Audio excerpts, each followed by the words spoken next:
पूर फाटून जावा अशा पद्धतीचं मन झालेलं आहे। एक पहिला धक्का मला राज्यसभेची उमेदवारी मिळाली, नुसती उमेदवारी मिळाली नाही तर बिनविरोध निवडून सुद्धा आलो।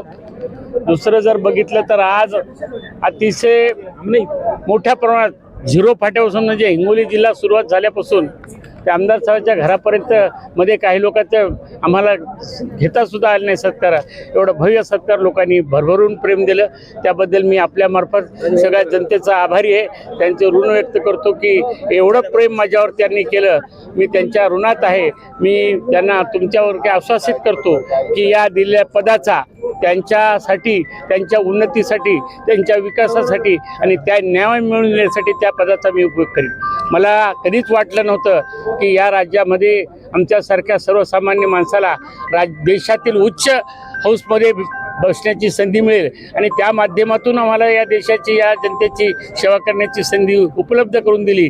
त्यामुळे मी माननीय आमच्या देशाचे पंतप्रधान मोदी साहेब असतील, आमचे राष्ट्रीय जे अध्यक्ष आहेत नवीन त्याचप्रमाणे आमचे अमित शहाजी, या देशामधले, या राज्यामधले चाणक्य ज्यांना म्हणले जाते, ते अतिशय कर्तव्यदक्ष मुख्यमंत्री देवेंद्र फडणवीस साहेब असतील, आमचे या ठिकाणी बावनकुळे साहेब असतील, आमचे अध्यक्ष चव्हाण साहेब असतील, चंद्रकांत दादा असतील, या सगळ्यांनीच मिळून मला भरभरून जे प्रेम दिलं आणि मला आश्चर्याचा धक्का दिला। माझी मागणी तशी काय राज्यसभेची कधी नव्हती।